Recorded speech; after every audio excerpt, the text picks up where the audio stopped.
So you've been lucky enough to pull Keqing, and you've watched my other videos, so you know the basics already.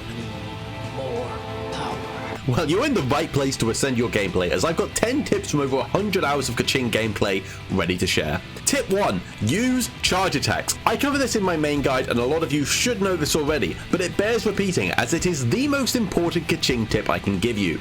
Charge attacks are by far Keqing's best means to deal damage, especially against larger enemies that won't get thrown back. Press and hold the attack button to unleash one, then just as it ends, push the button again. Too late and you'll be stuck in the animation, but you can cancel it with another attack if you time it just right. This can also be the quickest way to kill smaller enemies, but you'll often need to dash and chase, so it'll kill your stamina, so there's more of a trade-off. But when you get a rhythm going, Keqing can melt opponents. Well, not literally, because Electro, but tip 2, know what elemental skill to use. What's that, you may ask? Keqing only has Stellar Restoration. You'll find out. Yes, most Keqing players know this. Electro players should mostly click it once to send out a Stiletto, and again to imbue your attacks with Electro, while physical players want to throw out a Stiletto and then do a charge attack to unleash an explosion. But regardless of your build, you always want to bear both options in mind. The most obvious example is these Electro for 2E. You still want to use your elemental skill for the damage and energy recharge, but you don't want to imbue your attacks with Electro because then you'll do less damage. So you want to use your attack but explode it even if you're Electro.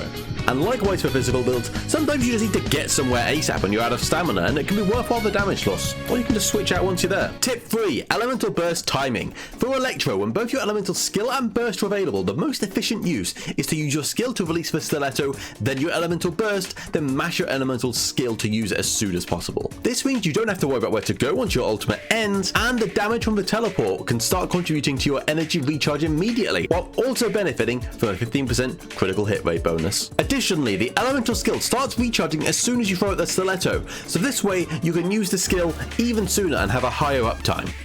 Tip 4, your elemental burst recharges stamina. A lot of fights can be very taxing on stamina, especially with charge attack being Keqing's main source of damage. So it's good to bear in mind you regain some stamina while its animation is playing out, meaning you generally want to make sure your stamina bar isn't full when the cooldown is ready to use. Tip 5, your elemental burst gives you invulnerability. As with all 5 stars, and Barbara because reasons, Keqing's elemental burst makes you impervious to damage for a short period of time. Not all characters can take advantage of this. For example, Zhao needs to use his ultimate for damage, but Keqing's isn't essential to her kit, meaning if you don't need the damage, you can save it to dodge a particularly scary attack. For example, this massive whale from Child or Gravity. Okay, maybe not Gravity, but plunge attacks can do that. Tip 6, animation cancelling. This is probably something you're already doing, but knowing the various ways you can do it is key to fully utilizing Keqing. The most common after an attack is to dash cancel. That is, if you click the dash button after attacking, you can cancel the animation and dash to where you need to be. But this uses stamina, which can be wasted if you don't need to move. Other options include your elemental skill second cast, which cancels any animation and teleports you, or your elemental burst, which functions the same way. You can also jump right at the end of your standard attack combos and to cancel out, which is mildly quicker, but it looks a bit silly, so I don't do it. And the final way I'd suggest animation cancelling is that right at the end of your attack, you can switch character and immediately do a move with them, saving a little bit of time. Tip 7, hold to aim. Most of the time, you won't want to do this, but you can hold to aim with the Stiletto with Stellar Restoration. It has a few nifty uses. I just think they're neat. Up against a pesky shield, fly above the enemy and plunge attack. Need to aim at a Sandwich on a platform, hold and shoot your way there. Keqing has you covered.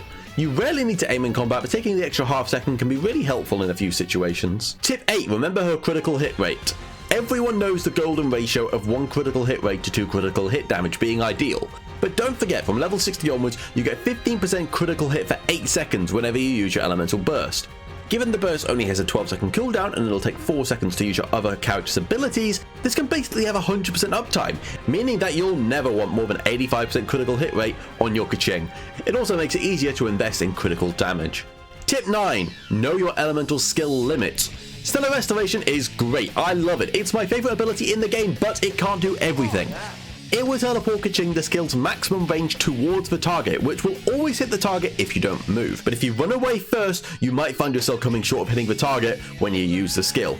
It also can't move through solid objects. If you run around one and think you're going to get through, you're going to find yourself out of luck. And finally, if you tap the skill just once, it will try and lock onto the closest enemy, which can be really useful in finding an enemy you can't see. But also means if there's not one in range, it might just flop out and miss completely.